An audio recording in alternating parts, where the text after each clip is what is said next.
ओम नमः शिवाय। आपका हमारे चैनल भक्ति गाथा पर स्वागत है।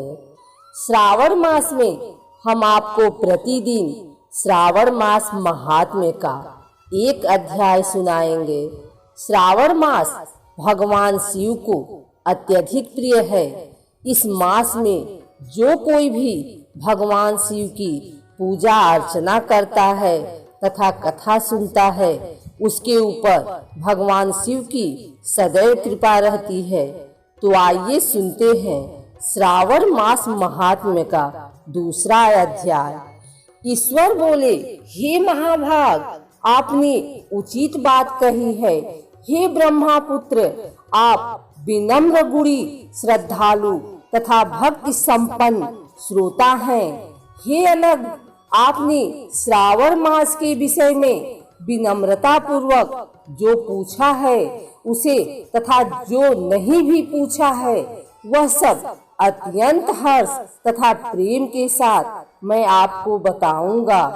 द्वेष ना करने वाला सबका प्रिय होता है और आप उसी प्रकार के विनम्र हैं, क्योंकि मैंने आपके अभिमानी पिता ब्रह्मा का 5वां मस्तक काट दिया था, तो भी आप उस द्वेष भाव का त्याग कर मेरी शरण को प्राप्त हुए हैं।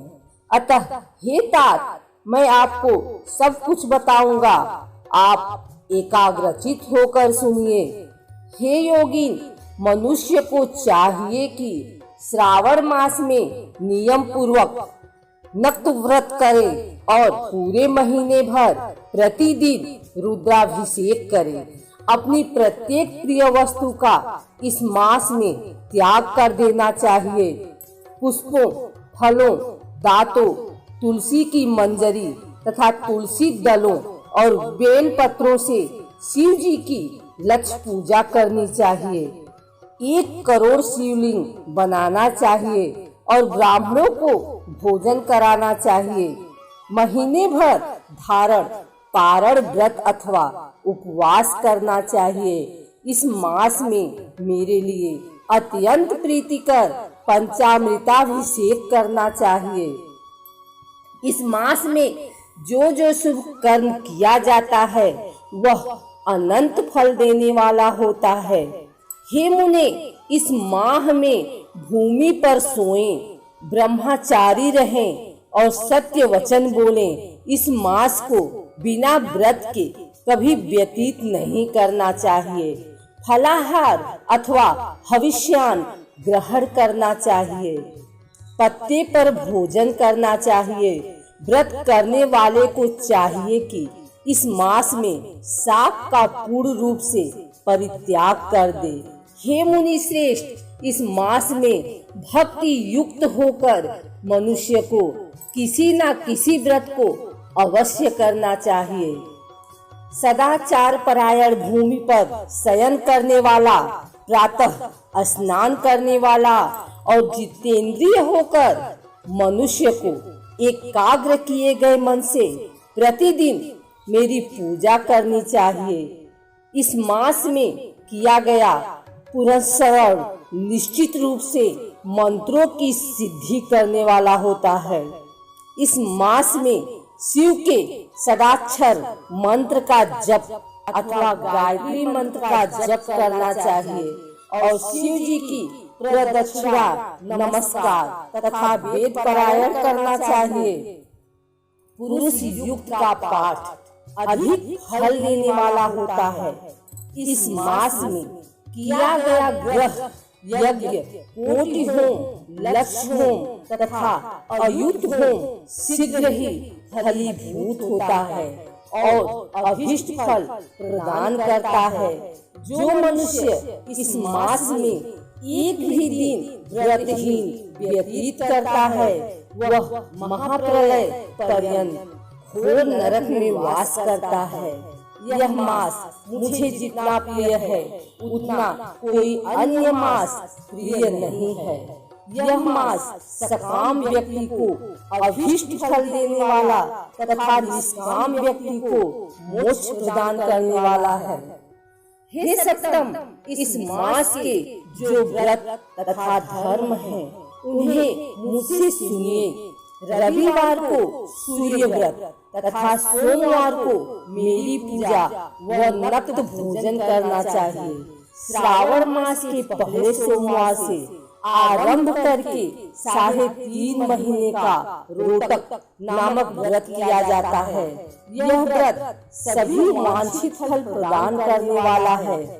मंगलवार को मंगल गौरी का व्रत, बुधवार व बृहस्पतिवार के दिन इन दोनों वारों का व्रत, शुक्रवार को जीवंतिका व्रत और शनिवार को हनुमान तथा नरसिंह का व्रत करना बताया गया है। हे मुने, अब तिथियों में किया जाने वाले व्रतों का श्रवण करें। श्रावण के शुक्ल पक्ष की द्वितीया तिथि को औदुंबर नामक व्रत होता है। श्रावण के शुक्ल पक्ष की तृतीया तिथि को गौरी व्रत होता है।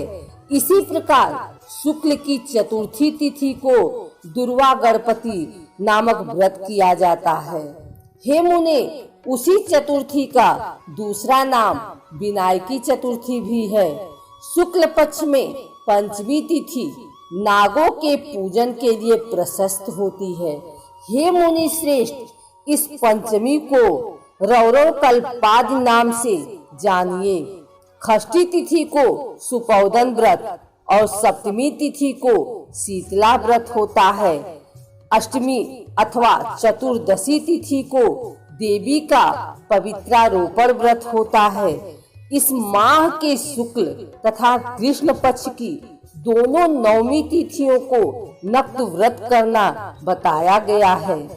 शुक्ल पक्ष की 10वीं तिथि को आशा नामक व्रत होता है। इस मास में दोनों पक्षों में दोनों एकादशी तिथियों को इस व्रत की कुछ और विशेषता मानी गई है।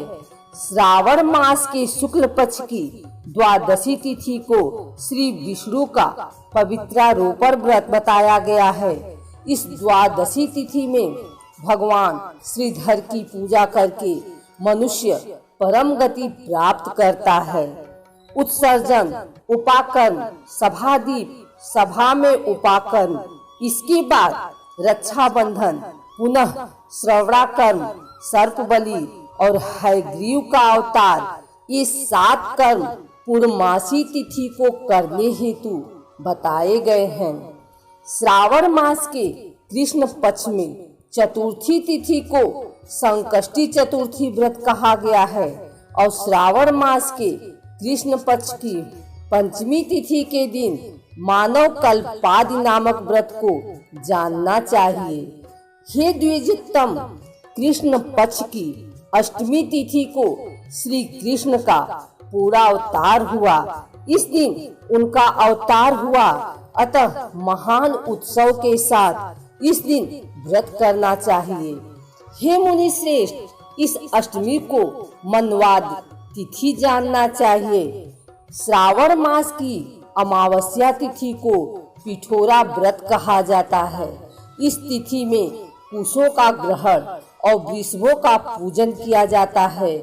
इस मास में शुक्ल पक्ष की प्रतिपदा तिथि से लेकर सब तिथियों के पृथक पृथक देवता हैं। प्रतिपदा तिथि के देवता अग्नि, द्वितीया तिथि के देवता ब्रह्मा, तृतीया तिथि की गौरी और चतुर्थी के देवता गणपति हैं। पंचमी के देवता नाग हैं और षष्ठी तिथि के देवता कार्तिकेय हैं। सप्तमी के देवता सूर्य और अष्टमी के देवता शिव हैं। नवमी की देवी दुर्गा, 10वीं के देवता यम और एकादशी तिथि के देवता विश्वदेव कहे गए हैं। द्वादशी के विष्णु तथा त्रयोदशी के देवता कामदेव हैं। चतुर्दशी के देवता शिव, पूर्णिमा के देवता चंद्रमा और अमावस्या के देवता पितर हैं। ये सब तिथियों के देवता कहे गए हैं। जिस देवता की जो तिथि हो, उस देवता की उसी तिथि में पूजा करनी चाहिए। प्रायः इसी मास में अगस्त्य का उदय होता है। हे मुने, मैं उस काल को बता रहा हूँ, आप एकाग्रचित होकर सुनिए। सूर्य के सिंह राशि में प्रवेश करने के दिन से जब 12 अंश 40 घड़ी व्यतीत हो जाती है, तब अगस्त्य का उदय होता है। उसके 7 दिन पूर्व से अगस्त्य को अर्घ्य प्रदान करना चाहिए। 12 मासों में सूर्य पृथक पृथक नामों से जाने जाते हैं। उनमें से श्रावण मास में सूर्य गभस्ति नाम वाला होकर तपता है। इस मास में मनुष्यों को भक्ति संपन्न होकर सूर्य की पूजा करनी चाहिए। 4 मासों में जो वस्तुएं वर्जित हैं, उन्हें सुनिए। श्रावण मास में साग तथा भाद्रपद में दही का त्याग कर देना चाहिए। इसी प्रकार अश्विन में दूध तथा कार्तिक में दाल का परित्याग कर देना चाहिए। यदि इन मासों में इन वस्तुओं का त्याग नहीं कर सके तो केवल श्रावण मास में ही उक्त वस्तुओं का त्याग करने से मानव उसी फल को प्राप्त कर लेता है। हे मानव, यह बात मैंने आपसे संक्षेप में कही है। हे मुनि श्रेष्ठ, इस मास के व्रतों और धर्मों के विस्तार को सैकड़ों वर्षों में भी कोई नहीं कह सकता। मेरी अथवा विष्णु की प्रसन्नता के लिए संपूर्ण रूप से व्रत करना चाहिए। परमार्थ की दृष्टि से हम दोनों में भेद नहीं है। जो लोग भेद करते हैं वे नरकगामी होते हैं। अतः हे सनत कुमार, आप श्रावण मास में धर्म का आचरण कीजिए।